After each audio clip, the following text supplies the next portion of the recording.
வணக்கம் சார். ஒரு சாமானிய தொண்டர் வேட்பாளருங்கிற இடத்துக்கு போகவே முடியல, ஏன்?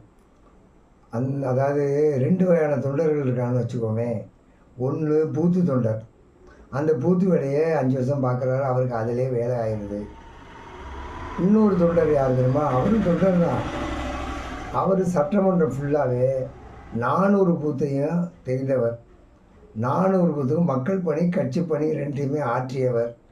மக்களுடைய நெஞ்சங்களில் நிறைந்தவர். இந்த கட்சியை சேர்ந்தவர். இவர் அடிக்கடி வந்து எங்கள் ஊரில் வந்து பேசுவார், கட்சி கூட்டத்தில் பேசுவார், எங்கள் வீட்டுக்கெல்லாம் வந்திருக்காரு அப்படின்னு சொல்கிற மாதிரி மக்கள் இதயத்தில் அவர் ஏதோ ஒரு வகையில் இடம் பெற்றிருப்பார். இது ஒன்று. 2வது, இந்த கடைநிலை பூத்து தொண்டர் இருக்கார்ல, அவருக்கு வேலையை அந்த பூத்துக்குள்ளே வாக்காளர் சேர்ப்பு, அந்த வாக்காளர் யார், புது வாக்காளர் எங்கே இருக்காங்க அந்த ஏரியாவில், இது சம்மந்தமாக இதுக்குள்ளே முடிஞ்சிடும். அவரும் ஒரு வேட்பாளர் தான். எப்போன்னா அந்த உள்ளாட்சியில் அவர் வேட்பாளராக மாறலாம். சட்டமன்ற முகவரியில் 400 பூத்து ஒரு 4 ஒன்றியங்கள்லாம் இருக்குமா.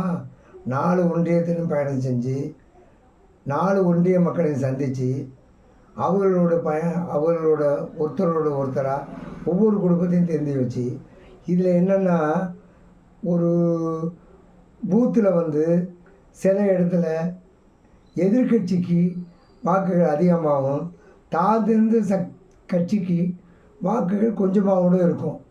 அதையும் அவர் பார்த்துக்கிட்டு தான் இருப்பார். எல்லா பூத்தூருக்கும் அவருக்கு தெரியும்.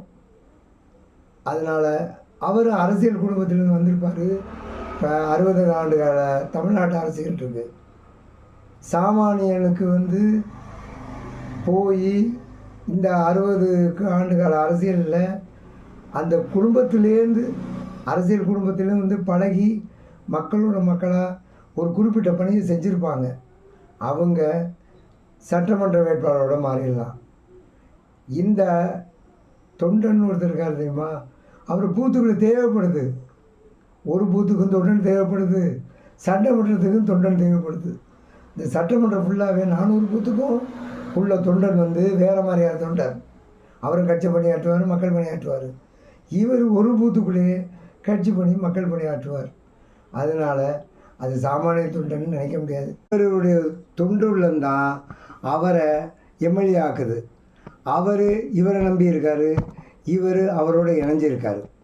இது தாங்க 2 பேர் உறவும் பிணைக்கப்பட்ட உறவு. 2 பேருமே அந்த கட்சிக்கு அவசியம் வேணும். 2 பேரும் ஒரே மாதிரி தான் இருக்காங்க. யாரும் உயர்ந்தவர் இல்லை, யாரும் தாழ்ந்தவர் இல்லை.